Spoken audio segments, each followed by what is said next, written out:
decided to change my ways. Welcome back to the Leaving Eden podcast. I missed you this week, Sadie. I really did. I missed you too. I was super excited to hear your conversation with Eric, but I was out for some family stuff I had to take care of. It's good to have you back, and it's good to be back with this part 2 of our who knows how many part Revelation series that we're doing in this spring. 14 part. 50 million. Like, it's the gift that keeps on giving, just like religious trauma. Okay. No, it was actually really great for me. I didn't plan to take a break in the middle of recording Revelation episodes, but it ended up being really good for me because I needed to take a break. And now I feel like I'm ready to go, ready to jump back in. Yeah, brain power. She's got the juice. The brain is flowing. It's working. It's going great. My name, by the way, is Gavriel Hakohen. If you don't know that, well, that's my name, and it's nice to meet you. In today's episode, so last week, we, and by we, I mean mostly Sadie, read through the book of Revelation, which is the final book in the Bible, and it is believed by many to be a prophecy about the apocalypse, the end of days, the end times. In this episode, and our next episode in this series, we're going to go through various interpretations of this, and this is going to be a lot of fun. There is so much to talk about when you talk about Revelation, and I have actually procrastinated on doing these episodes for literal years because I can get so perfectionist about wanting to make sure I get every single thing. And I'm working on dealing with my own perfectionism as I am continuing to deconstruct and recover from religious and spiritual abuse. I'm going to try to get everything I can, and if I miss something, we're going to come back at another time. There's just so much in this book. It's so funny because this is deemed by some groups of Christians to be one of the least important books of the Bible. And some groups of, like, I believe Eastern Orthodox doesn't even regard this as part of Christian canon. Yeah, I think it's not even in there. And yet, this is a work that is so influential and so just like monumental. And as far as influence over society, influence over things that have been written afterwards is just like, I want to say, it's one of the most important books of the Bible. Yeah, the book of Revelation and its interpretations are absolutely foundational, not just to American fundamentalist Christianity, but pretty much all American evangelical Christianity. It is a key part of the way that American religion has evolved over the last 150 to 180 years. In this week and next week's episode, or next episode in the series, we're going to talk about literalism. We're going to talk about futurism. We're going to talk about premillennialism. We're going to talk about, are we going to talk about postmillennialism? Yes. Yeah, and various different interpretations. And at the end of the series, or a little bit after that, I don't know when exactly that's going to be, but we have some plans. I want to go through some popular like theories about who is the beast, who is the Antichrist. I actually I purchased a book off of Amazon called, hold on, let me find it. I have it right here in front of me, called Gorbachev, Has the Real Antichrist Come? By Robert W. Fay. We're going to talk about that. So what I was looking up was The Fundamentals, which is a book series, essay series that I talk about constantly on this show. Topics relating to the book of Revelation and prophecy were actually featured in The Fundamentals. So we're going to talk about the weirdo end times predictive beliefs that I was raised with. We're going to talk about the Left Behind series. I'm planning on doing that in the next episode. We're going to talk about the theories about Revelation that shaped my personal religious trauma and so many other people's religious trauma. And we're going to sew it up by getting into Millerism, where these beliefs came from, how we got to this point where the book of Revelation is so crucial, how the book of Revelation and its specific interpretations have shaped and changed American Christianity in such a dramatic way. And we're going to do some deconstructing. We're going to talk about other theories. We're going to talk about what brings me peace and allowed me to not actually have a panic attack during the eclipse. I did get a little short of breath, a little heart racing, but did not fully spiral. No, we were on the text chain with Dinah, and we're like, we both survived because Dinah's eclipse was before mine, and both Dinah and I were close to the path of totality, but not total. Was Arkansas? It went through Arkansas, right? I just don't know if it went. They were really close. Yeah, to totality. Like, I think I was like 40 miles south of totality or whatever, but it was cloudy, so I didn't even see anything. But Dinah was like, I'm still here, and I'm like, cool. Great. Anyway, before we get into that, the Leaving Eden podcast is the podcast about my BFF and co-host, cult expert, cult survivor, Sadie Carpenter, her life in and escape from the independent fundamental Baptist cult, the cult in which she was raised. We talk about this cult, we talk about other cults, we talk about religion, we talk about fundamentalism, we talk about the real and present threat that cults and cult ideologies pose to society as a whole, and it is our goal to promote freedom of mind, freedom of thought, and freedom of religion. So if you like our show, if you are a fan of our show, then there is some things that you can do to support us. You can join our Patreon at patreon.com/Leaving Eden podcast. There's going to be an extended, uncensored, ad-free version of today's episode with a little, just a couple bonus sections, nothing too crazy. But we have extended, uncensored, ad-free versions of most of our episodes that are over on our Patreon. So you can find those at patreon.com/Leaving Eden podcast. You can join our Facebook group, facebook.com/groups/Eden Exodus. That's the main place we have discussions about the show. We also have a subreddit, which is reddit.com/r/Eden Exodus. And you can also buy our merch. I think we're going to try to come out with some sort of Revelation End Times Rapture themed merch or something, but something making fun of it. I don't know what it is. I haven't designed it yet, but maybe by the time this episode is out, that'll be available in the shop. We also have new merch, which is the Leaving Eden podcast, not a cult. We promise, we swear, that's available on our shop now. You can find that on our Threadless shop. Link is in the description. Anything else before I gotta thank the patrons, Sadie? I think that's it. I gave it all to your patrons. Your names are I'm Not 1010, Kathleen Moncrief, Melissa Manown, Melora King, and Todd Dale on behalf of his wonderful and lovely deconstructor-renex of a spouse, Madeline Antrim. Thank you guys so much for subscribing at the I Gave It All tier of our Patreon. Yeah, thank you so much to the I Gave It All patrons. Want to hang out with you again soon. Yeah, we should be able to make that happen. Maybe we'll do a special Pride Month themed one. That would be fun. Oh, that would be great. That would be great. If you want to show up in drag makeup, we wouldn't... We wouldn't say no. No, we have some fun stuff planned for Pride Month. That's going to be cool. Our Faith Promise Missions tier patrons, your names are Alex P., Allie Allen, Autumn of Our Discontent, Brittany, Chrissa Walker, Dora J., Eleanor Donahue, Hannah Ross, Hannah Montana, Hope Norum, Horton Here's a Shane, Janine Collin, Jana Connor, Jen Kaharski, Jessica Tambo, Junie B. Jones, and the B stands for Bible Humper. Kat Henwood, yeah, Bible Humper, Humpr,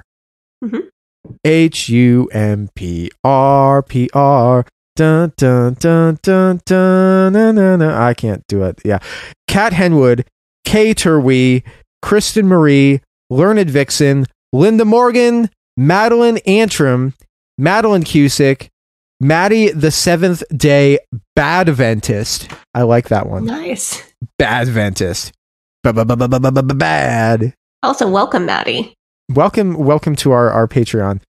Marlena Stuve, Mary Martin, Megan Arendt, Morgan, Rob the Methodist, Stephanie Johnson, Steve and Amy, Susie, Tara McNamara, and as always, Wes the Cowboy. Thank you guys so much for subscribing at the Faith Promise Missions tier of our Patreon. And thank you to everybody who supports us financially over on Patreon at any level. All of that is fantastic and directly the reason that we're able to put the time and effort into this show that we feel like it deserves. And a big thank you as well to people who support us in non-financial ways, because that makes a difference as well. People who subscribe on their podcast platforms, So they get every single episode. People who post about us on social media are active and helpful in our Facebook group or subreddit. People who recommend us to friends and family, all of those things absolutely make a difference. And we are truly thankful. All right. Do you want to hit us with the TW and then we will be on our way? In general, we talk about a lot of potentially triggering topics on this show, including but not limited to suicide and mental health, racism, misogyny, PTSD and PTSD symptoms, child abuse, mental, physical, and sexual abuse, and spiritual abuse, including guilt, shame, and fear.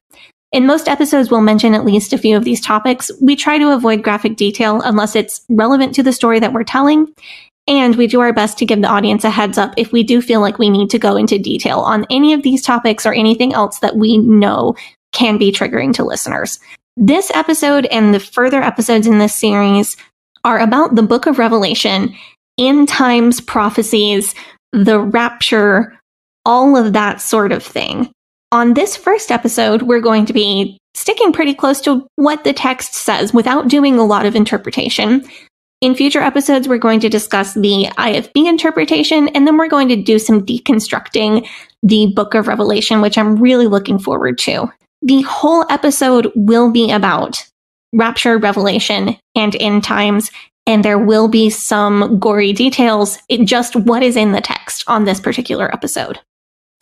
All right. So right now we're going to start by are we talking about literalism and futurism? Yeah, we're going to talk about quite a few things. Cool. So I planned for this episode to be the one where I go through the prevalent IFB premillennial post-tribulation rapture narrative of what the end times are going to be. And then as I was thinking about it and podcasting to myself in the shower as I do, I realized do you not prep for the podcast doing that? No. That's where all my analogies come from. So I realized as I was thinking about what I wanted to talk about next for Revelation, there are some higher level concepts that we really should hit first before we get into the IFB narrative, because I think the narrative will be easier to understand once we've covered some of these higher level concepts. So, number one, biblical literalism. Revelation is where literalism really gets complicated. And for the rest of the text, biblical literalism is what it says on the can. Well, the text says that Jonah got eaten by a whale, so he got eaten by a whale. That really happened. The text says that the snake spoke to Adam and Eve, and they ate the fruit, so that really happened. The text says that Jesus died and rose from the dead, so that really happened. But when you get to Revelation, biblical literalism gets really, really complicated. So a biblical literalist who believes that Revelation is future prophecy is known as a futurist. So a futurist believes that everything in Revelation is literally going to happen, but it hasn't happened yet. I'm going to use an example of something that we talked about in the last episode to try to clarify this. You remember we talked about one of the judgments being locusts with the power of scorpions, but the face of a horse? Yes, very vividly. It haunts my nightmares. If you're a true biblical literalist, like in the IFB, they interpret that prophecy. They interpret it as prophecy that hasn't happened yet. That's futurism. And they interpret it literally. That's literalism. So they believe that at some point in the future, during the tribulation, a plague of locusts with the tails of scorpions and the power of scorpions and the faces of horses are going to swarm out of the pit of hell and torture people for exactly 5 months, because that's what the Bible says. So other people who might call themselves futurists and biblical literalists, but maybe wouldn't get along great with IFB, might say that the locust/scorpion/horses are, well, that's how John saw these things, but they could actually literally be drones that carry a venom that hurts but doesn't kill people. So IFB literalism, fundamentalist biblical literalism, goes beyond standard evangelical biblical literalism, is what I'm trying to illustrate with the locusts and the horses. and the scorpions. So I want to introduce some of the broad categories of Christian thought about Revelation using these locust scorpion horses things. So futurism is the idea that the book of Revelation and parts of Daniel and Ezekiel are literal, prophetic, and have not yet happened, but could start to happen any day. Futurism is almost always tied to premillennialism, which is the belief that the rapture and tribulation will happen before, a literal 1,000-year reign of Jesus on earth, millennialism, because both futurism and premillennialism are inherently literalist views. Futurism is the only way of viewing Revelation that I was aware of when I was growing up. I was not aware that anybody who was a Christian didn't believe in the rapture or the tribulation or Armageddon. Futurism teaches that scorpion locust horses are coming, and they might be scorpion-sized or horse-sized, but they're real and they're gonna get you. Moving on to another theoretical framework for interpreting Revelation, historicism is the idea that Revelation and other prophetic parts of Scripture are prophetic and accurate, but not entirely literal. There's some room for interpretation, and that many or most of these prophecies have already been fulfilled. Historicism leaves room for the rapture as a possible future occurrence, but it doesn't focus on the rapture as a defined point in time on a schedule the way that futurism tends to do. Historicism was very popular among leaders of the Great Reformation because they liked to call the Pope the Antichrist. So historicism worked really well for them.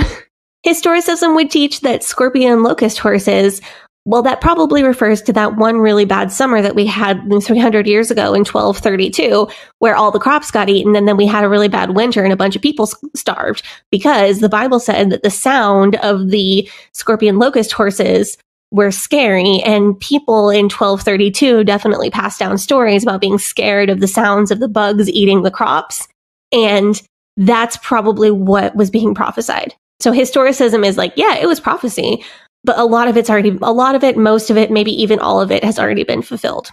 The fun thing about historicism, at least from my perspective, from the stuff that I've read about it, the IFB tend to do their, I think the Antichrist is going to be this guy. I think the beast is this. I think the Antichrist is that. But it's all like stuff that you have to be worried about and crazy about in the future.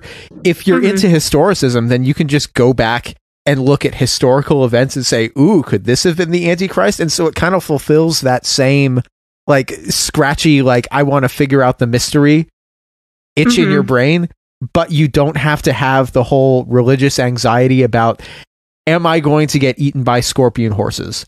Right. It's almost like the harm reduction version of conspiracy theory. Sorry, that was too good. The harm reduction of conspiracy theories. Your conspiracy theory, your pet conspiracy theory is Kennedy assassination. And that's like a perfectly fine conspiracy theory to have, because we know that there was a conspiracy there because the dude got killed. Right. But nobody knew is going to get killed over that conspiracy theory. Nobody's going to get discriminated against over that conspiracy theory. Lee Harvey Oswald's daughter is still alive, but she goes by a different last name. She's hard to find now. Nobody's going to get hurt because of the Kennedy assassination conspiracy theory. So that's historicism. Preterism is a heavily associated idea with historicism. So historicism is, well, Revelation was prophecy and it was fairly literal, and some of it has been fulfilled and some of it hasn't. Preterism is Revelation was prophecy at the time it was written, but it has already been fulfilled. So partial preterism would say, well, maybe everything but the rapture, or maybe everything but Jesus coming back has happened. Full preterism would think that all of the things happened by AD 70. So before Revelation was even written. Oh, really? Interesting. Yeah. So the idea of preterism is that the Apostle John was writing, how do I put this? He was writing like an allegorical messaging code. Yeah. For the people who were living through these actual events at the actual time. So the idea is that the people who were living through it would have understood when he said the beast with 10 horns on 7 heads and 7 crowns on his horns, that they would have been able to decode that and go, oh yeah, Nero, he's talking about Nero. And it would have been clear, just like if we wrote a political snark, political allegory about things going on in the United States right now, and we said something about the Great Orange One, everybody knows who you're talking about when you say the orange guy. Yeah. Or everybody knows who you're talking about if you say Dark Brandon. Everybody knows what that is. Yeah. Everybody who's involved in American politics right now is aware. So preterism is the idea that the Apostle John was writing something very specific for the people at the specific time, and they would have known what he was referring to. And we've just lost the decoder ring because we're not living in that time anymore. But we can look back at the historical events and try to figure it out. Right. So basically, there's pop culture references that we're missing. It's like the biblical version of We Didn't Start the Fire by Billy Joel. Yes. And then historicism is a little bit of a broader lens. Like historicism is, well, some of this happened in the days of the early church, and some of it happened in the Reformation, and some of it might still happen or might have happened in my lifetime. You know, preterism, if you look back at the scorpion locust horse things, preterism says, oh, well, yeah, the scorpion locust horses were referring to, you remember those guys who worked for the Roman emperor in like the year 95, like 2 years after Revelation was written, they called themselves the locusts, and those dudes were real sadists, man, and they occupied, you know, my city for 5 months. And that's what it was referring to. Like it was something specific that has already happened. So idealism is the idea that all of Revelation is just one big analogy. None of it is literal or prophecy at all. It's like poetry.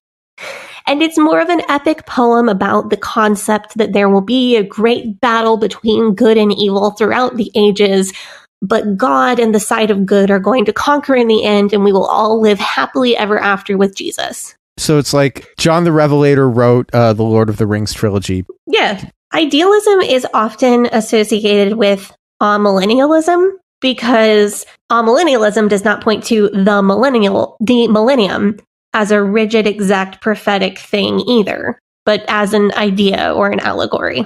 So to finish up our scorpion locust horse illustration, idealism would interpret the scorpion locust horses as bad and painful things happen during the great battle through the ages between good and evil, which seems very obvious and also correct. It also seems like it's one of those, we're getting into like John Edward territory of like, here is something that is generic enough that it can apply to anything. So it like, One thought that I had is that in the book of Daniel and in the book of Genesis, the person who has the dream and the person who interprets the dream are different people. So Pharaoh, in the book of Genesis, Pharaoh has a dream about the cows. And Joseph has to interpret the dream to mean that we should stockpile food so that we don't starve during a bad year. Nebuchadnezzar has a dream about a giant man made of metal, and Daniel has to interpret the dream as the 4 kingdoms prior to the kingdom of God. And nobody is out here saying that the book of Daniel foretold the invention of Gundams, yet John of Patmos didn't have anybody to interpret his visions. You see what I'm saying? Right. And there is a difference because Daniel and Nebuchadnezzar and Pharaoh both had dreams. And this goes back to biblical literalism, because in the text it says it was a dream as opposed to a vision. Because in a different part of scripture, Nebuchadnezzar has a vision. Yes. Right? And those are distinct and different things. So when it's a dream, there has to be an interpreter. Specifically, they're saying, well, John of Patmos had a vision. So a vision is different from a dream? Yes. Okay. Because biblical literalism, because different words are used for these things in the text. But they were also written in a different language from each other. Sure. It's really strange because the IFB like to take issue with churches that are charismatic and that practice speaking in tongues. So IFB churches will say, well, in the Bible, whenever someone spoke in tongues, they had an interpreter. And when people had prophetic dreams, there was an interpreter. They will use the examples that you just cited. But then they go put all of the energy into Revelation, which not only had no interpreter, but also says in the text, this can never be fully interpreted. And if you try too hard, you're cursed by God. It's weird to see the IFB, whose position is everything you need to know is right there in the Bible, take extra biblical pieces of the narrative that are held in church tradition and try to like have them accepted as fact. Yeah, I was actually really surprised last week. That is my cat screaming, by the way. Yeah, it's not your cat. If you have a cat at home. If you have a cat, it's not your cat. It's my cat, Harry. He does not like being locked out of my office. However, if I let him in my office, he will sit on my desk directly in front of my face and usually lie down on top of my keyboard so that I cannot type, which is cute, but not helpful. No. Anyway, yeah, I was actually very surprised last week when I found out that John being boiled in oil is not in the text. I always thought it was in the text because it was taught to me as fact. Like last fall, we had episodes where we talked about heaven and hell, and I was shocked to learn how little of that was actually in the Bible. There is nothing about heaven and hell in the Bible. There's some, just like LGBTQ clobber verses. They're in there, but there are perfectly valid alternate interpretations that are not shaky at all. And on top of that, the LGBTQ clobber verses, depending on how you count, it's either 7 or 8 in the entire Bible. And all of them have completely understandable, logical, alternate interpretations that are not a reach. And then you get to the rapture and you get to end times, and there's this rich and complex lore about this story. But when you read the text, you find that the framework that the lore is built on is way more fantastical and vague than you were led to believe. Also, I mean, there's 7 or 8 clobber verses in there. And how many times does the Bible, does God warn about idolatry, warn about false prophets, warn about people who are taking the Lord's name in vain, people who are using the name of the Lord to further themselves and not him? That's all over the place. That's pretty much every villain in every, not every villain in every story, but a lot of them. Yeah. And that kind of like, see no evil, hear no evil. But that's, that's higher criticism that you just did, because biblical literalism and fundamentalism say if scripture says it even one time, it is the ultimate truth of God and can never be questioned. Why don't we go take up the offering? Sounds good. And we will come back and we will talk about what specifically the IFB's interpretation of Revelation is. Let's do it. Hey, Sadie here. If this is your first time listening to the Leaving Eden podcast, make sure you go back and check out episode 57. It's a primer episode for new listeners. That episode tells my personal story and gives you all the terms and information that you'll need to know going forward. Also, check out our cult true crime series, The First Family of Fundamentalism, so that you can get the whole cult story. If you like our show, you can support us by joining our Patreon, where we have extended and uncensored episodes as well as other bonus content available. You can also join in the discussion in our Facebook group. That group is called Eden Exodus. Tell a friend, tell a family member, tell your worst enemy. The Leaving Eden podcast is a fully independent podcast, and we really appreciate your support. Now, back to the show. We are back from our break. We are talking about the book of Revelation. We're going to get into now what the IFB's interpretation of the book of Revelation is. So they're premillennial, pre-tribulation, futurist. Mm-hmm. Is that right? And literalist. Okay. And literalist. Mm-hmm. And either dispensationalist or hyper-dispensationalist, but I'm going to drop that definition on you a little bit later. Mostly because I really enjoy saying hyper-dispensationalist. It's like my second favorite religious term right behind anti-disestablishmentarianism. Hyper-dispensationalist is a fun word to say, yes, but it's not a fun word to live. No. You're really going to hate that, actually. Oh, do you already know what dispensationalism is? Hyper-dispensationalist is like that's Steven Anderson's thing, right? It's related, yeah. Okay. So I'm going to breeze through the first 3 chapters of Revelation. I want to note that in the spirit of biblical literalism, these 7 letters to the 7 churches are seen as literal and accurate. So the IFB do absolutely believe that there was a real church at Ephesus in the time of John the Revelator who was doing a good job rooting out false prophets and standing up against the Nicolaitans, but they had left their first love and needed to be on fire for God again. The IFB believes that that was a literal letter to a literal church in Ephesus, which is not totally unfair because a lot of scripture and even outside sources reference a Christian church at Ephesus. Where it gets tricky with this particular form of biblical literalism is that the IFB also believe that the message written to the church at Ephesus can apply to any true Christian church. So in other words, any IFB church in modern times as well. They believe that these 7 churches mentioned in the book of Revelation are accurate archetypes of modern churches. So your church that you go to falls into one or more of these 7 categories laid out in the book of Revelation. So your IFB church that you go to can be an Ephesus church or a Laodicea church or a Philadelphia church. Some IFB also believe that these 7 churches are representative of 7 phases of the church age before Jesus comes back, which they really enjoy because they can say, well, we're all Laodicea now and we're all fallen away. And that means that Jesus is coming back any minute.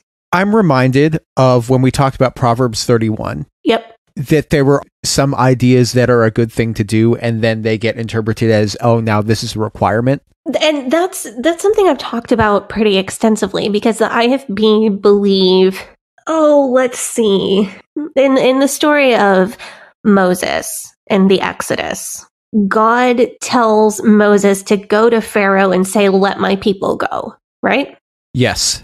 So this particular brand of biblical literalism that I was raised with believes, number one, that this entire thing literally happened. Moses was told by God to go to Pharaoh and say, let my people go. And then the people fled across the Red Sea and the waters parted for them, so on and so forth.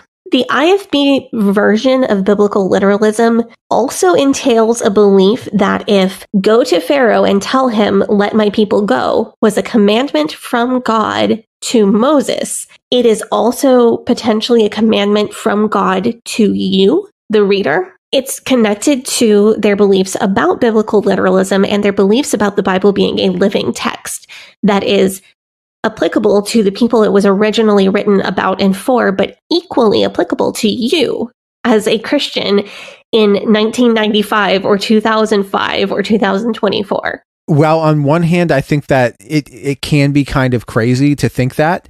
I also think there are times when that idea and that story can be so inspirational to people. And the time that I'm thinking about like slavery in the United States. Right. When and you have I'm thinking about the song like "Go Down Moses." Yep. Where you have spirituals, like Black spiritual songs that are like about the Exodus, and that becomes like a source of inspiration for people. So on one hand, I get why that would be weird that the IFB would be promoting it, but on the other hand, slavery was very much and slavery is still a thing in some places in the world today. So the IFB interpretation goes a little bit beyond, though it's inspirational, or it's a statement about justice, or it's a statement about standing up for what you believe in. And they go one step further with literalism to say that that could be a message for you. You are the person that God has ordained to stand up and say, let my people go, and you're standing up against abortion. Let my people go from the bondage of abortion. That's the extra step of literalism. It does feel like it's a little bit of like main character syndrome adjacent. It is, because it's not scripture should inspire you to stand up for what you believe in. Scripture should inspire you to stand up for justice, like Moses stood up for his people, or like Esther stood up for her people, because that's inspirational. There is one step further that is really hard to explain. It's also, I want to say it's somehow adjacent to when we were talking about the Catholic Church kind of being that guy that has to have a take on everything. Yes. That has to like take a position on everything. Yeah. There has to be an encyclical for that. How did the Catholic Church feel about OJ dying? Yeah, I follow the Pope on Instagram. I haven't seen one. Clearly, his silence on this issue will not be tolerated. So these letters to these churches, when you have a literal, like a hardline literal interpretation of these, this is how you get Stephen Anderson talking about the synagogue of Satan and stating that the Jews are not really the Jews. And this is how you get replacement theology as well, because that's where this is talked about. Yeah, this is one proof text for replacement theology. A whole bunch more of it comes from your favorite Bible author, the Apostle Paul. Most of the rest of the New Testament. So I hope that's illustrative of the degree to which Revelation is taken literally, because nowhere in the text does it say these 7 churches are accurate archetypes of modern churches, and nowhere in the text does it say these 7 churches are representative of 7 phases of the church age before Jesus comes back. But both of those things are taken as maybe not fact, but extremely likely to be true by the IFB.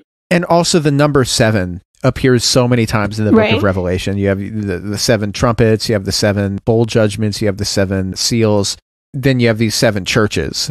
So there are significant numbers in many, many cultures or religions. In the Old Testament, you see 12, 40, 18, 3, and 4 being really common.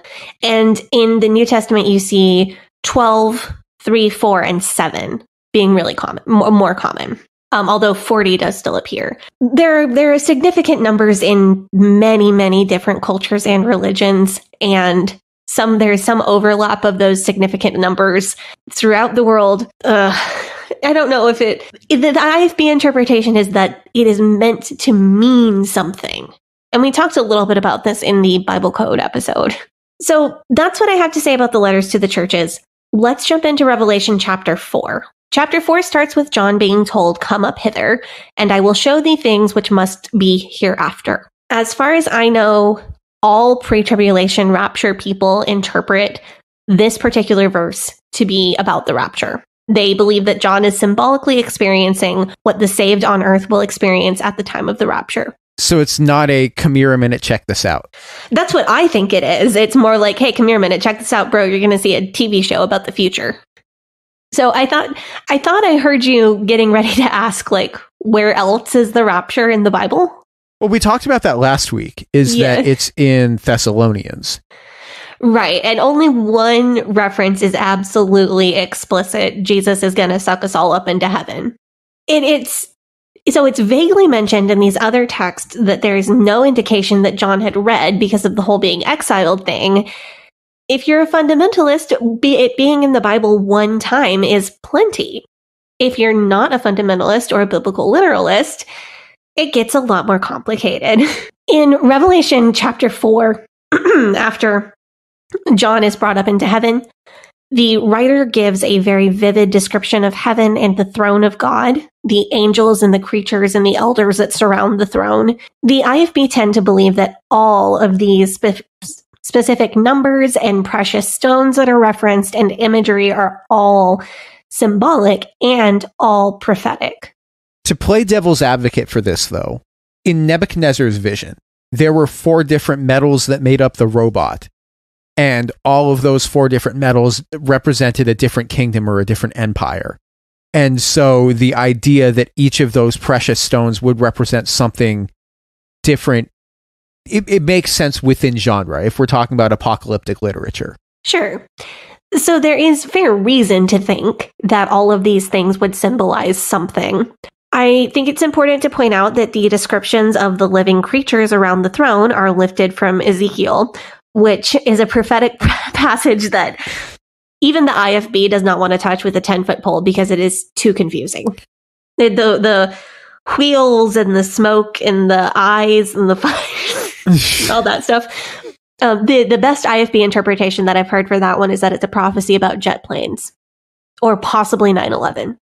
So the one seated on the throne is said to have the appearance of jasper and a sardine stone in the King James, or jasper and carnelian in the ESV. These are stones that are mentioned as being part of the priestly breastplate in the Hebrew Bible. Carnelian is a red stone, which is interpreted as well, it's red, so it portrays God as our Redeemer, which seems like a stretch. There are a lot of interpretations in scripture for the color red, okay? Jasper, as we understand jasper now, it's a multicolored stone with a lot of inclusions. AustralianOpalCutters.com claims that in context in the book of Revelation... Great source, by the way. Jasper is actually the purest form of diamond and represents purity and durability. I would really like to know why, if it meant the purest form of diamond, why it wouldn't just say the purest form of diamond. If I recall correctly, the priestly breastplate has jasper and diamond on it. So I'm wondering which one of the tribes of Israel, which one of the 12 tribes of Israel gets to be the jasper tribe and which one gets to be the diamond tribe, which is like the less good version of the jasper tribe. I don't know. And then it's doubly confusing because the names of these stones are translated differently in practically every translation. These stones kind of drive me crazy, I'm not going to lie. So the one seated on the throne has the appearance of jasper and sardine or carnelian. And there was a rainbow around the throne, and around the throne are 24 thrones for 24 elders. I think I mentioned in the last episode in the series that the 24 elders are often guessed to be maybe the 12 apostles plus the 12 sons of Jacob. So those are meaningful stones for sure, but Revelation is not written in the same language as the Hebrew Bible was. And then now we've got the Hebrew Bible translated into English and also the Greek text of Revelation translated into English. So the English translations differ wildly on what exactly those stones were. And it's incredibly confusing. Speaking of incredibly confusing, we need to define dispensationalism before we move on. Oof. So dispensationalism is a broad theology that there are a lot of variations in it. The basic idea is that God has saved people throughout history in different ways in different eras. It's all attempting to explain from a Christian perspective salvation before Jesus. So the Christian idea, or the typical Christian idea of atonement, is that everybody has sinned, and because everyone is sinful, we need to be reconciled to God somehow.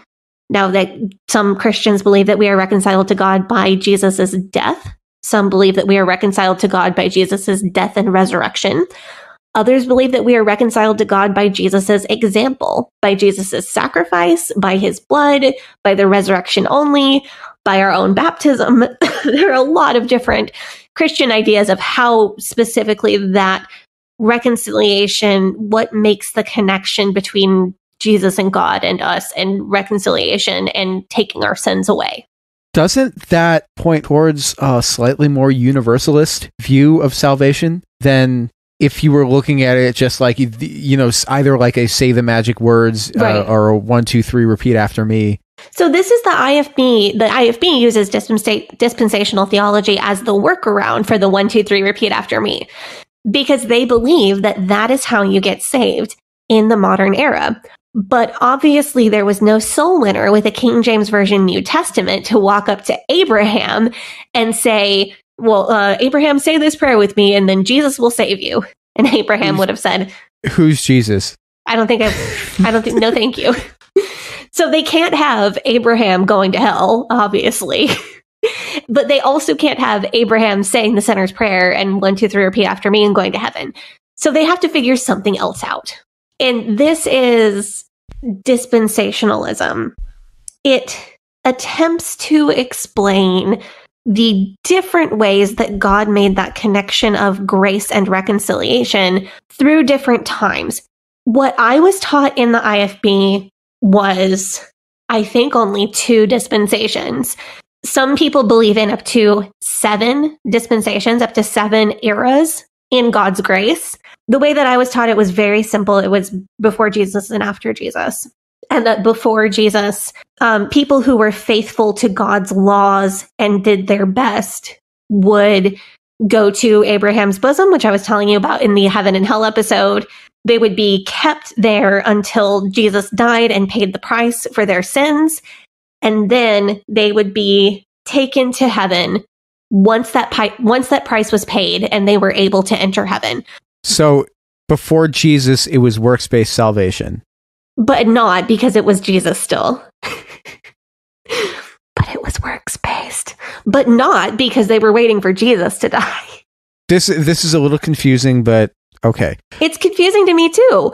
Like, this is the stuff that really got to me. Like, when I was in my very babyest of deconstruction days, when I was 11 and 12 years old, this was the stuff that I couldn't understand.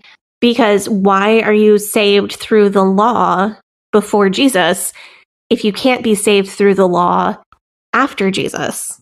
Also, if you're learning that the Bible is and has been, and like a King James version of the Bible existed with God in heaven. Yes. Prior to the creation of the world. Does that mean that God gave somebody like Abraham or Moses an unfair shot at heaven?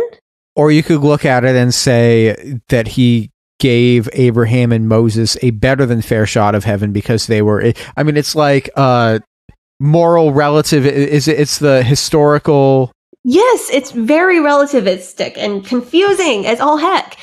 It's like when people are like, oh, well, you can't judge historical figures by modern day standards. Oh, but it's like the Christian salvation theology version of that. Yeah. That's so interesting. So the idea of the dispensationalism, the specific IFB dispensationalism that I was taught, is that someone who lives on the earth now in 2024 and never hears about Jesus, never has someone witness to them, never prays the 1, 2, 3 repeat after me, or asks Jesus to forgive their sins or anything of the sort, will go to hell because it's either their fault because they didn't seek out information about salvation, or it's a missionary's fault because that person was supposed to go witness to them and failed to do so.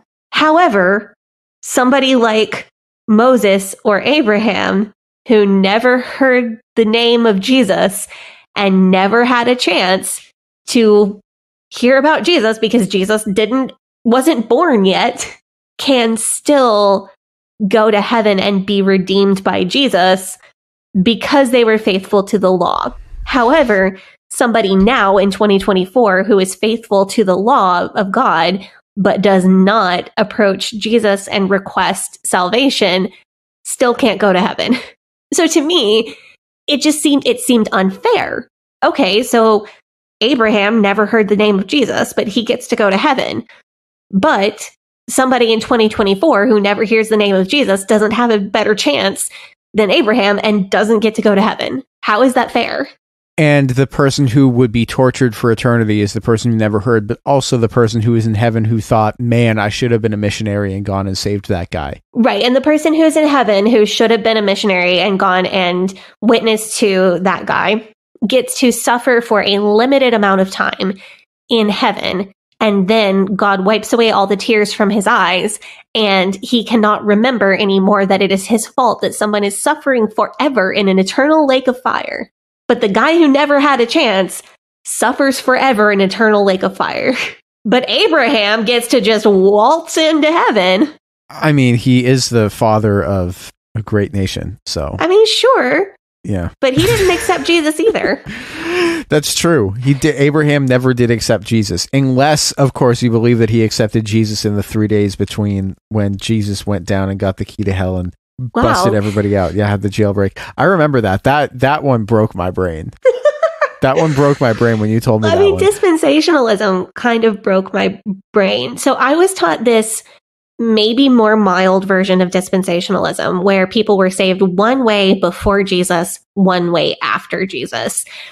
I read a little bit about dispensational theology, and some people believe in many different dispensations. My dad would have called that hyper-dispensationalism. My dad really liked to call things hyper fill in the blank. He also had a lot to say about hyper-Calvinism, among other things. What's hyper-Calvinism? Well, my dad would say 5-point Calvinism is hyper-Calvinism. Interesting. I'm not sure if he was correct. What, I wish he was still here. We could ask him. Get the Ouija board. Once again, Ouija board, yeah. we need that's a podcast. That's an expense on our taxes. If we buy a Ouija board to ask my dad theological questions. When we're talking about dispensationalism, there is something that needs to be clarified in relation to the IFB way of thinking about Revelation. The IFB tend to think that there are almost sub-dispensations or micro-dispensations within Revelation.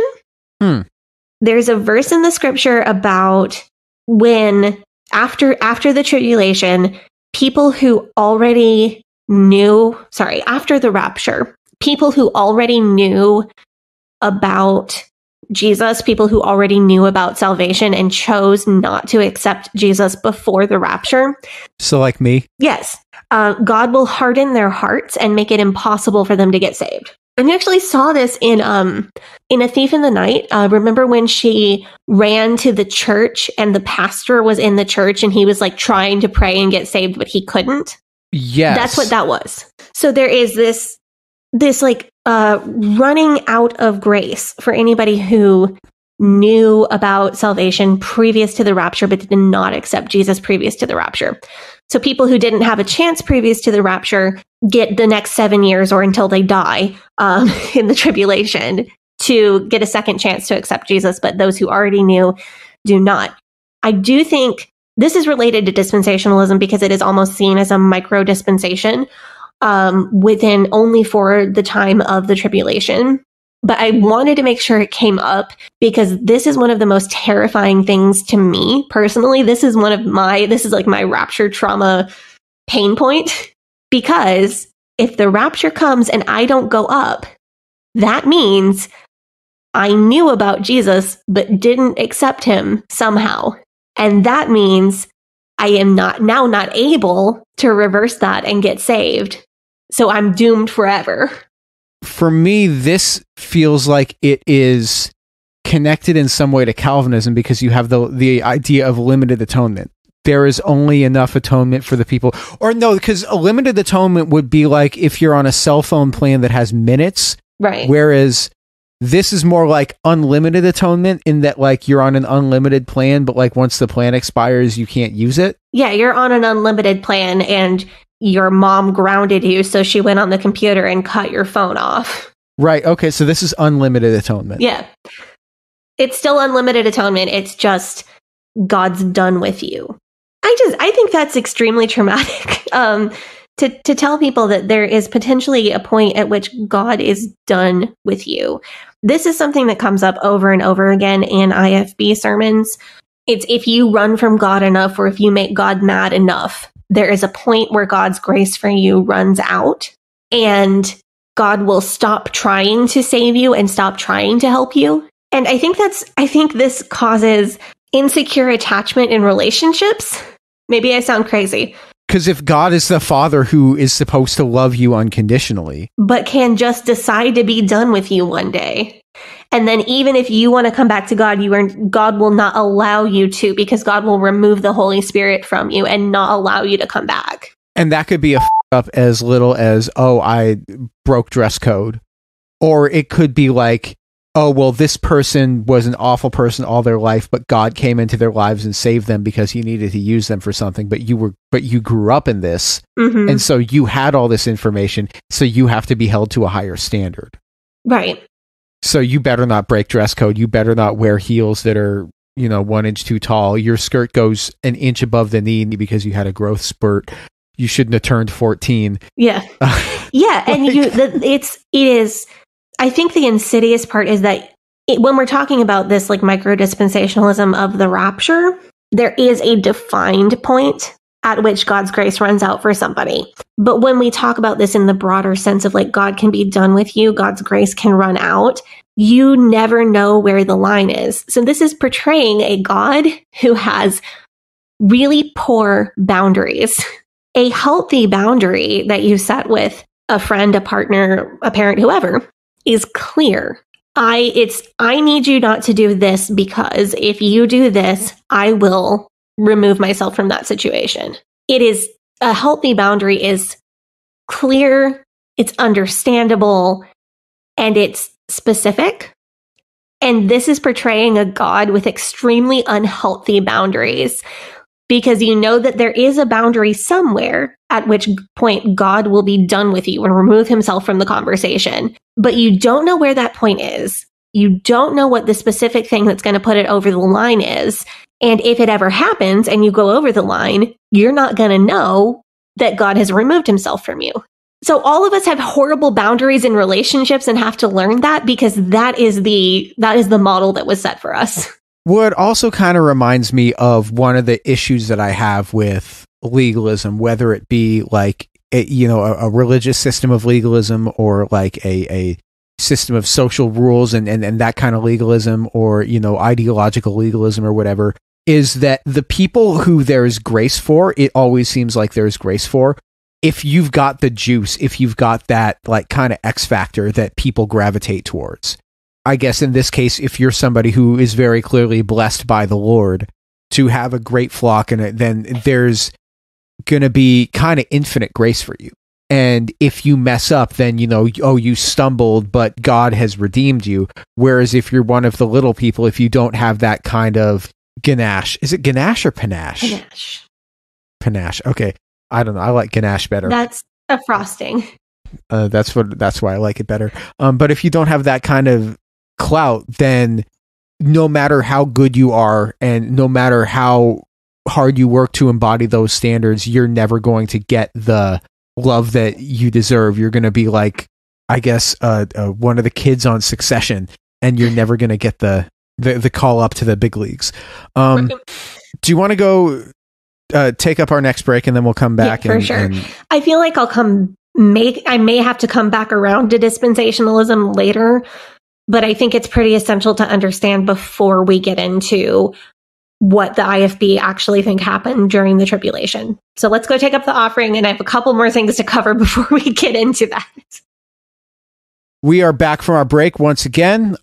We just talked about dispensationalism. Now, are we talking about like what they actually believe now? So I was going to, and then I got incredibly hung up on Revelation chapter 4, verse 5. So the actual judgment parts of Revelation start in, I believe, chapter 5 with let me double check. Yeah, chapter 5 with the seal judgments. Remember, we talked about the seal judgments and the trumpet judgments and the bowl judgments. I was trying to get to there to start talking about what the IFB actually believe, but I ended up on a rabbit trail. Most episodes for me have a thesis statement of some kind, and there are several thesis statements that I'm trying to set up to show our listeners with this series on Revelation. In order to get to my thesis statement, one of the things I have to set up and prove to the listener is the extent to which the fundies take Revelation literally, the granularity of the places that they find meaning in the book of Revelation. One of the pieces of evidence that I want to introduce to our listeners to support my claim that the fundies take Revelation extremely, extremely literally is the numerology and symbology in the book of Revelation, specifically starting in chapter 4 with the description of heaven and the throne of God. But as I was reading in Revelation chapter 4, I saw a phrase that I had never noticed before, which is the 7 spirits of God. That totally tripped me out because I don't recall ever being taught that God has 7 spirits. No, it's 3. Right. There's a trinity. Is there another 4 we don't know about? Right. Is this another 4? Or is this 7 parts of God the Father, which would be 9? What is going on here? So I looked back, and this phrase actually appears 4 times in the book of Revelation and nowhere else in the Bible. So I just got on one of the biggest rabbit trails that I've ever gotten on. I had to figure this out. What on earth? There are 7 spirits of God. Why have I never been taught this? Especially when it's in a book where the numerology is so incredibly important. Why have I never heard an IFB sermon about the 7 spirits of God? So I grabbed the English translation from the KJV and the ESV and my Blue Letter Bible and my Strong's Concordance to check it out in the Greek. It definitely caught my attention that the translation is word for word the same on that particular phrase in King James and English Standard Version. The translation is in both the 7 spirits of God. The only difference is that spirits are capitalized. There's a capital S in the King James, implying that these spirits are explicitly divine. So even with the exact same rendering in 2 translations that I generally respect, I wanted to triple check by looking at the Greek. Revelation 4:5 in the King James reads, "And out of the throne proceeded lightnings and thunderings and voices, and there were 7 lamps of fire burning before the throne, which are the 7 spirits of God." Looked that up in the Greek, in the Textus Receptus, the 7 spirits of God, ta, hepta, pneumata, tu, theo. With my elementary Greek knowledge, I know that hepta is 7. Like a heptagon is a 7-pointed shape, like a pentagon is a 5-pointed shape. Penta is 5. Hepta is 7. Hexa is 6. So definitely I see the word 7 in that sentence. I know that pneu is the prefix for breath or inspiration. It's where our English word pneumonia comes from. Pneuma, pneuma, is very, very commonly a Greek word that's translated in the New Testament as Spirit or Holy Spirit, and theo, theu, is absolutely a form of the word for God. So ta, hepta, pneumata, tu, theo, with my elementary Greek knowledge, yeah, this looks like a really literal translation, the 7 spirits of God. But I did go look up every word from the Textus Receptus in Strong's just to double check that it is a literal and absolutely exact translation, because this weirded me out so much that I had to go to this extent to figure out what the heck. There are 7 spirits of God that apparently only John the Revelator knew about, and why are they mentioned all over Revelation and nowhere else in the Bible? What is going on here? Is this a mainstream Christian belief that didn't make its way over to fundydom? Nope. No? No, I was not able to find any mainstream Christian belief that God has 7 spirits or is made up of 7 spirits or owns 7 spirits or controls 7 spirits. Thinking of all of the potential ways that the word of could be connotated. So I had to reach out for some help. I put a cry for help on my Instagram story. And then I texted my friend Julie and I said, please make your husband go look at my Instagram story. And new friend of the podcast, Reverend John, fortunately listened to his wife and checked out my Instagram story and was able to help. I also heard from new friend of the pod, Rachel, who gave me some different insight on this phrase as well. Thank you to them. I also love that we have listeners who are in the ministry. It means that we haven't totally alienated all of the Christians. We have Rob the Methodist. It's true. We have Rob the Methodist. We should have asked him. Rob the Methodist, please let us know. Please let me know what you think of ta hepta pneumata tu theos. What is this? What are we looking at here?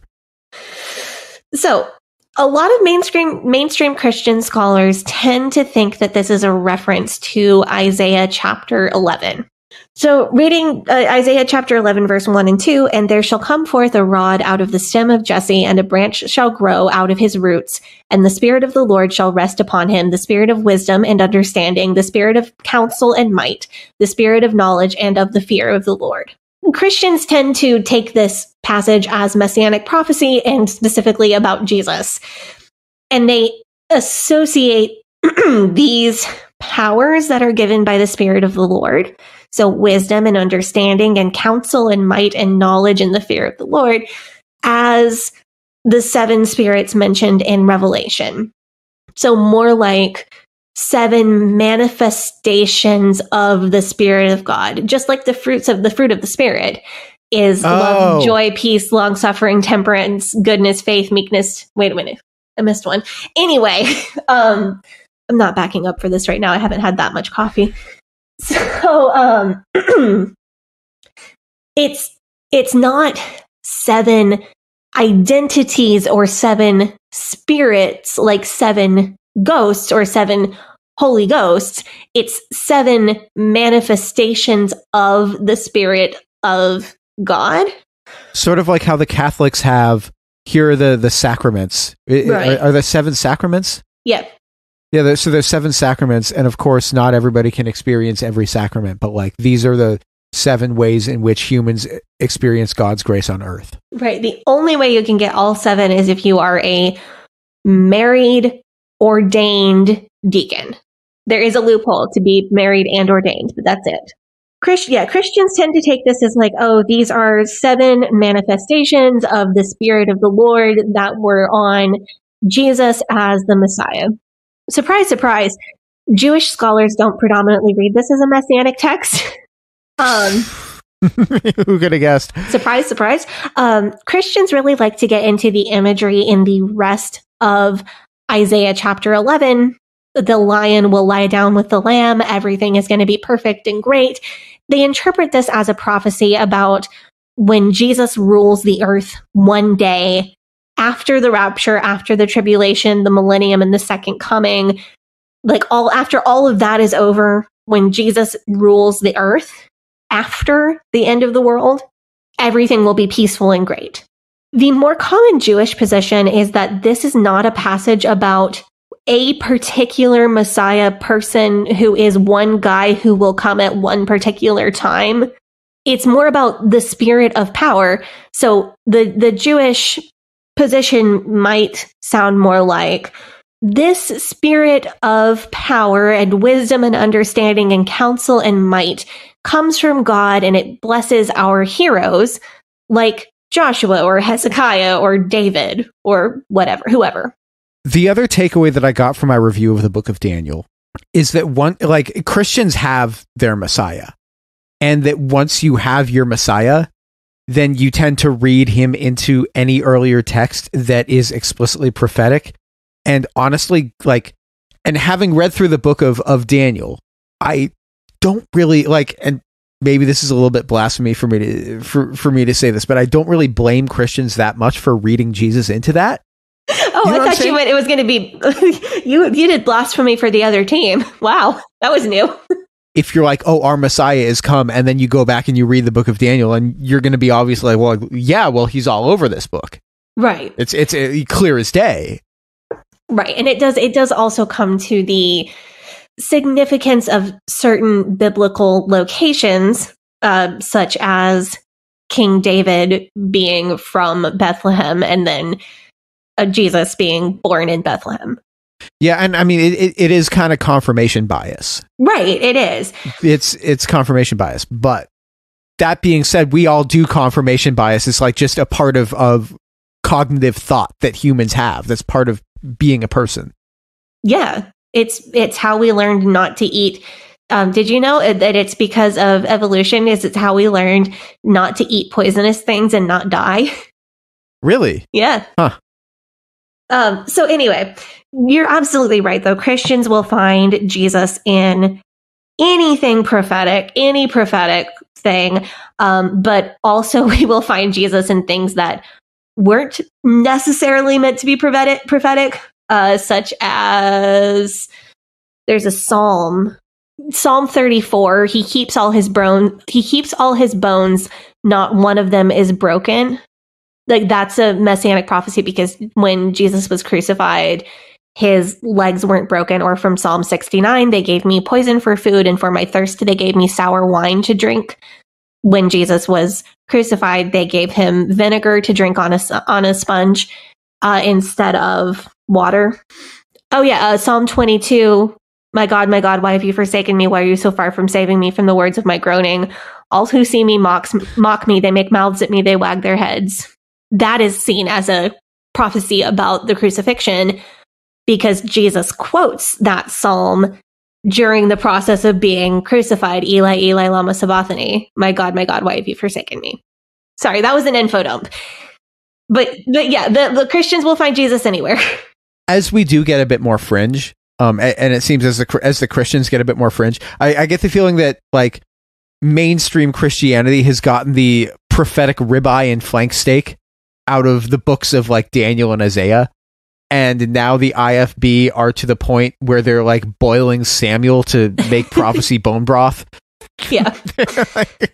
and I think like the ethics of that are something we're going to put on hold for some time when we're not talking about the book of Revelation.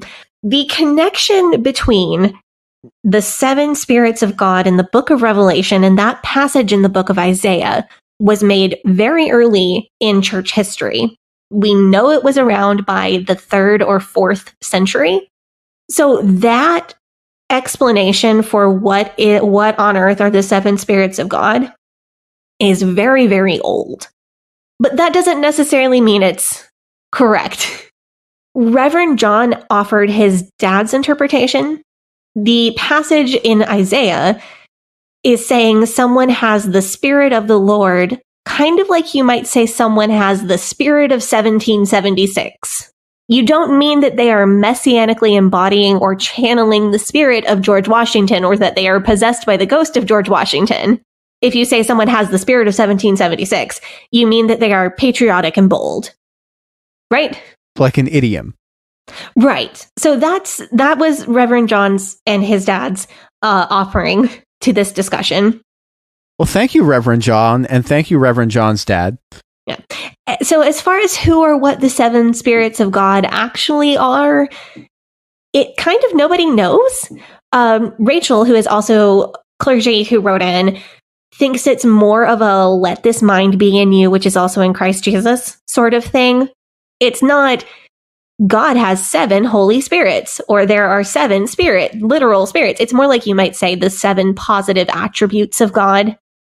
And then that would be something that anyone could have, or anyone could try to have.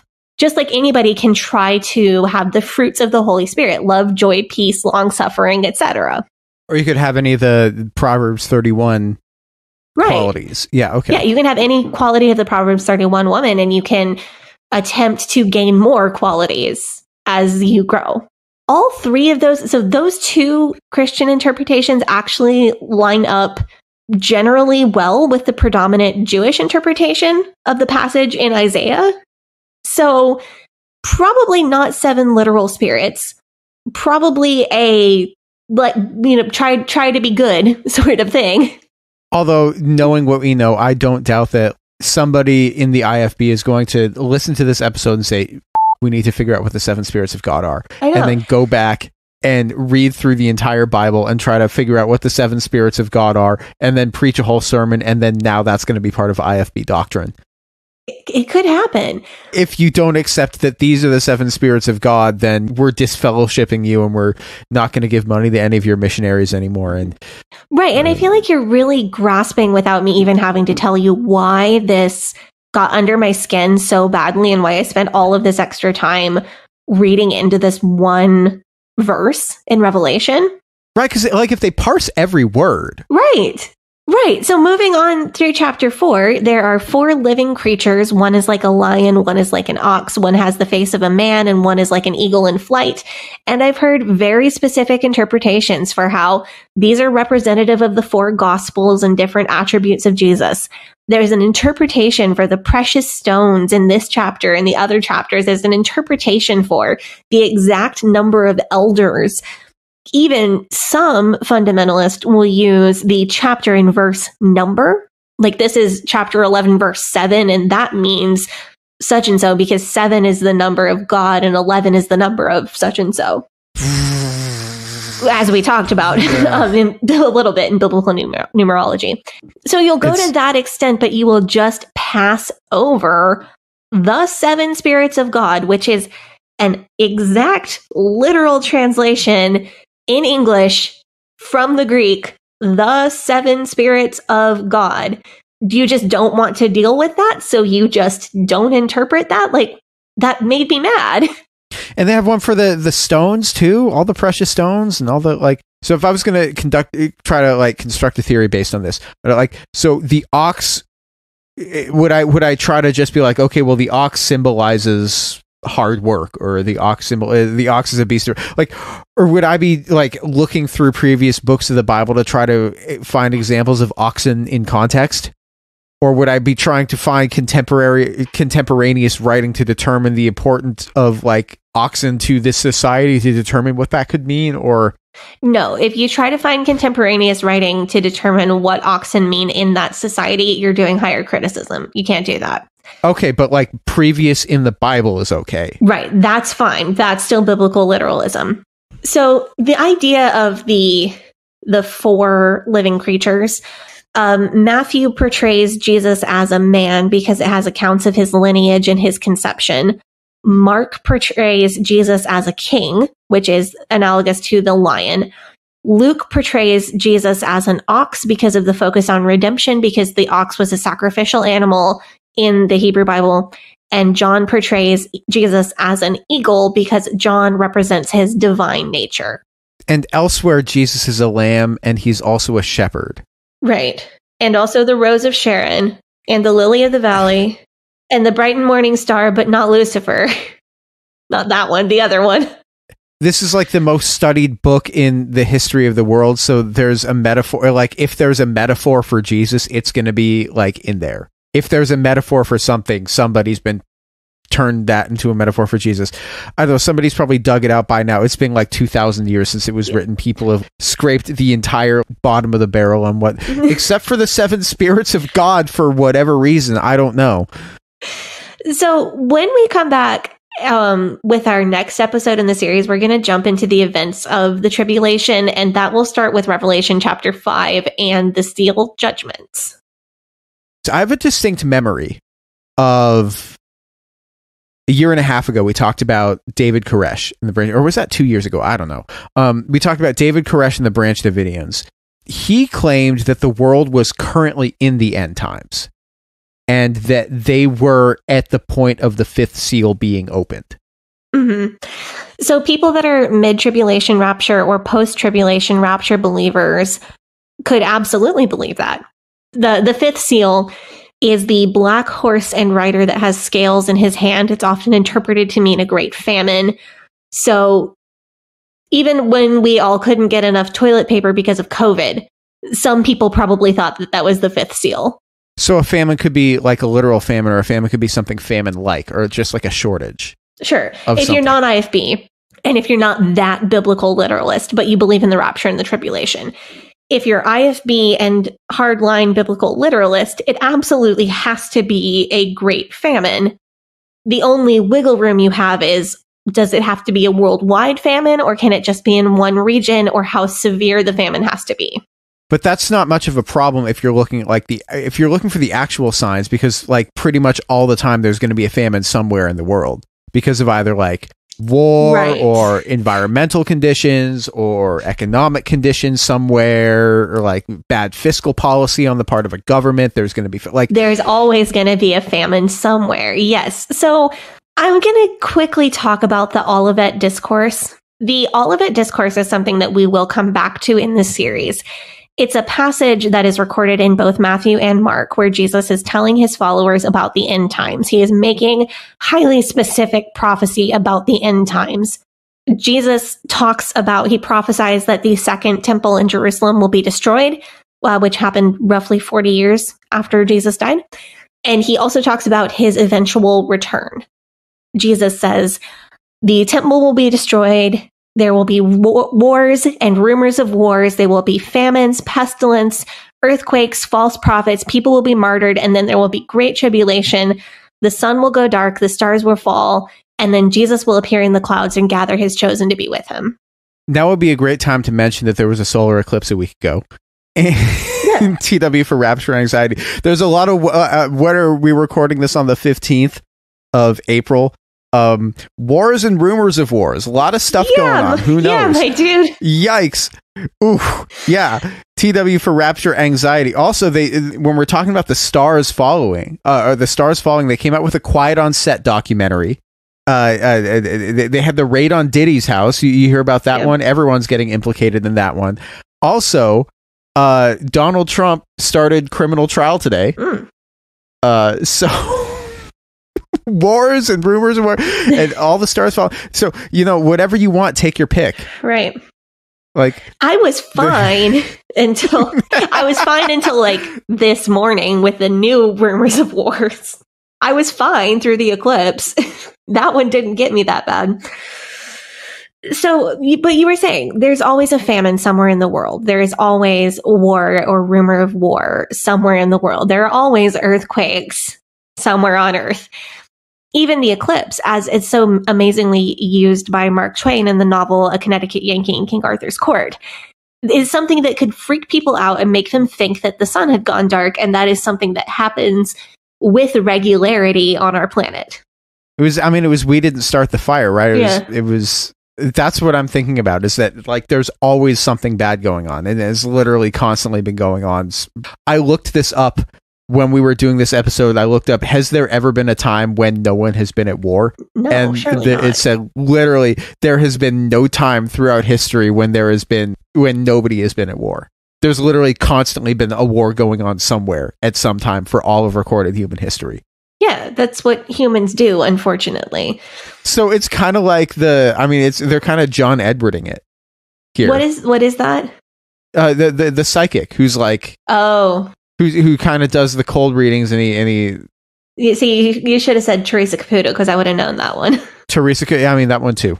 Yeah, you said, what's the song? And I thought you meant life was filled with guns and war and everyone got trampled on the floor.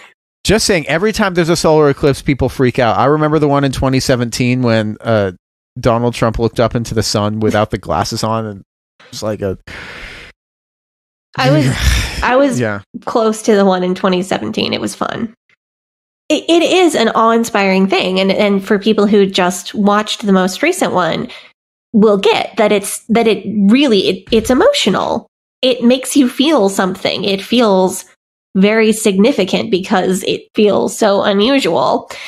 So it totally makes sense that a prophecy would say the sun will go black, and then people would see an eclipse and think the prophecy was happening. That does not mean that people were dumb. And if you maybe weren't a society where people were tracking the movements of the stars and the moon and all of that, and trying to, although the Israelites, they did pay a lot of attention to the moon and the cycles and all that, but I don't know if they would have been tracking the position in the sky to the degree where they would have been able to say, okay, well, there's going to be a solar eclipse on such and such a date. So, I wonder. Yeah. Jesus said, there's wars and rumors of wars, and there's famine and pestilence and earthquakes, and the sun goes black, and like all of these things that are kind of always happening. Jesus also said in this passage, where he's specifically predicting the end of the world, this generation shall not pass until all these things be fulfilled. So that's kind of problematic for people who are trying to interpret the Olivet Discourse, because I'm not 100% sure, but I'm pretty sure all of Jesus's disciples are dead. I saw pieces of them in a Greek Orthodox church one time. I have heard theories that one of Jesus's disciples has to still be alive. Like John of Patmos is still alive in some cave somewhere, being miraculously kept alive by God to fulfill Jesus's prophecy that this generation shall not pass until all of these things be fulfilled. I mean, anything is possible. There are, those Japanese soldiers that held out and hid out in caves for decades. Mm-hmm. They didn't even know the war was over, but they were just hiding out in caves.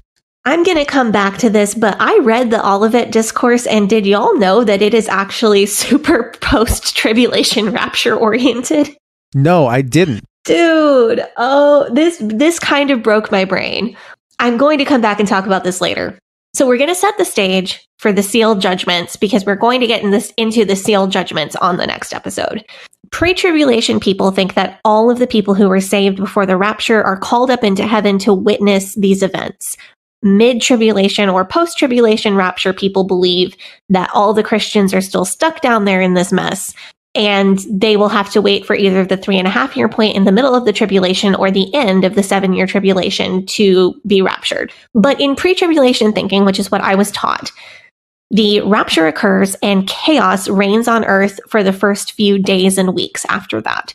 You'll see this in Chick Tracts and the Left Behind series, as well as Thief in the Night, some of the most popular conceptions of what happens immediately after the rapture. One thing that you will see talked about very commonly is Christians were driving cars, and their cars were suddenly left driverless and are crashing into everything. Christian plane pilots disappeared mid-flight and planes crashed. Christian surgeons disappeared mid-surgery. And perhaps most terrifying of all, some rapture believers believe that all babies and children not yet old enough to be saved will be raptured as well. What if the rapture comes while you're on the toilet? That is an actual concern. Do they hear a plop and then like you're gone? I don't know. Because so here's the thing. In pre-trib rapture belief, at the instant of the rapture, your physical body is in the process of being swooshed up to heaven, transformed into a glorified body, which is your heavenly body that you're going to inhabit in heaven. So your physical body actually gets transformed into your glorified body, and your glorified body doesn't need clothes, ? Or comes with its own clothes. It's kind of unclear, but you're not just like naked in heaven because modesty. So I feel like if you were pooping during the rapture, God probably has a contingency plan for that somehow. That being said, I do think that somebody goes to the bathroom and then they lock the door. You don't hear from them and the rapture happens and you try to get in and then you get in. Is the toilet going to be empty or is there going to be stuff in it? Okay, I see your specific question. I think it matters on what exited their body before the moment of the rapture. Okay. Because anything that was still within the boundary of their body would be transformed into glorified body, which doesn't poop. So glorified body doesn't poop. Right. Okay. Right. You don't poop in heaven. Is that in the Bible? Can I answer that question later? There is an answer, but it's going to make this episode too long. I want to know if you poop in heaven. Okay, the answer is no, because your glorified body does have the mechanism to digest food and create poop, but you don't actually poop because in heaven, you can eat any amount of food and it will be the exact perfect amount of nutrition for you. So you can eat 14 donuts, or you can eat a steak and a salad and a baked potato, or you can eat one blueberry muffin. But no matter what you eat, it is magically transformed into the exact amount of nutrition that you need. So there is no waste. There's nothing left over. So then what do people have buttholes for? Because we're made in the image of God. So God has a butthole. No, that is the IFB answer that I was taught about pooping in heaven. Aren't you glad you asked?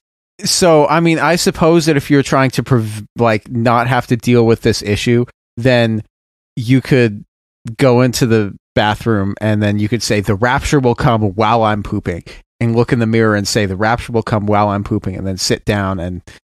Okay, but that is a real thing. Because you're taught that you are transformed into your glorified body on the way up. Some people believe that when you're raptured, you will actually go through the roof and leave, if you're inside a building, that you will leave a hole in the roof because your physical body will go through the ceiling and then not quite be transformed into your glorified body yet. Other people believe that you'll just pass through, the ceiling or the roof of the car or whatever you may or may not be contained in at the time of the rapture. But you're taught that the glorified body that has built-in clothes or doesn't need clothes or doesn't have modesty concerns is something that you get halfway up.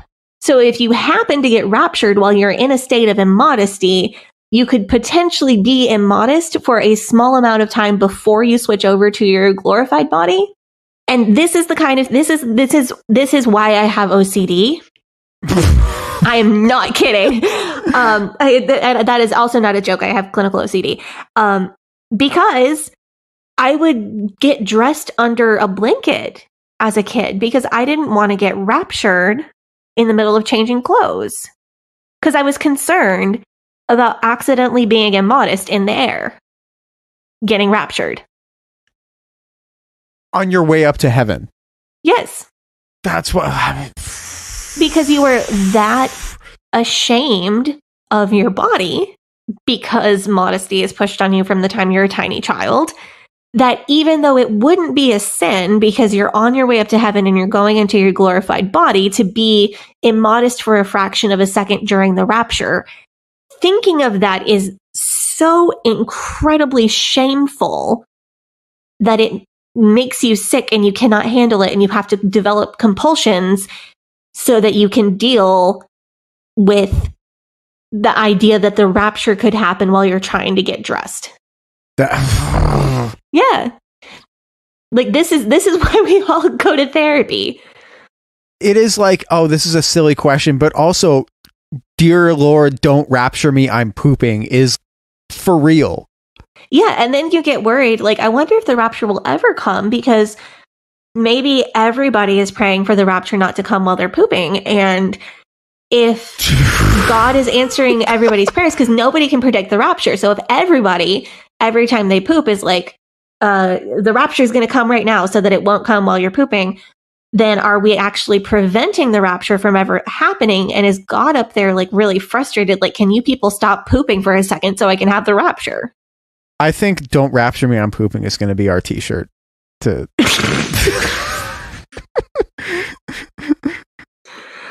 fair.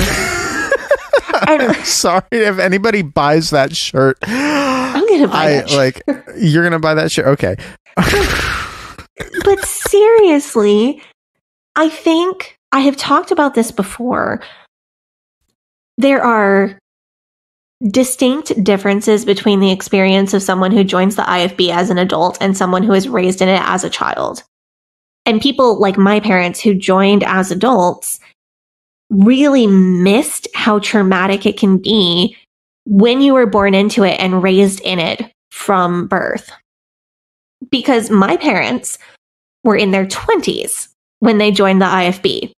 We're going to get back into the actual judgments of the tribulation when we come back in the next episode in this series.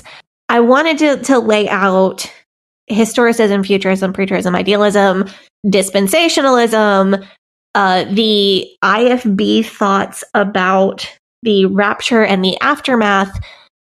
Because if I just tell you what the IFB believe are going to happen, it's not going to make any sense without that information. So when we come back next week, or in the next episode, we will kind of jump straight into the tribulation from the IFB perspective and how they interpret the text. Thank you guys so much for tuning in. Next week, we're not going to be doing, once again, we're going to be taking breaks between when we do the Revelation content, because we know that it's kind of triggering for a lot of you guys to be talking about this stuff. So next week, I've got a conversation that I already recorded with Chad Harris, aka Archradish, and he goes into detail about what it was like growing up as a missionary kid in the IFB and the IBLP. Fantastic conversation. I can't wait for you guys to hear it. I learned a lot of new information from that. It was really enlightening for me, and I'm really excited for you guys to hear that one. You can follow the podcast on social media at Leaving Eden Podcast on Facebook and Instagram. You can follow me on social media at GAVRIELHACOHEN on, I think I'm only on Instagram at this point. Sadie, your socials? You can follow me on Instagram at Sadie Carpenter Music and on TikTok at Sadie Carpenter 1. Thank you guys so much for tuning in. You guys have a great day. Bye-bye. But old rolling river of time peeled me in too many days. No regrets, no confusion, there'll be no pollution. I'm so thankful I've decided to change my ways. I'm so thankful I decided to change.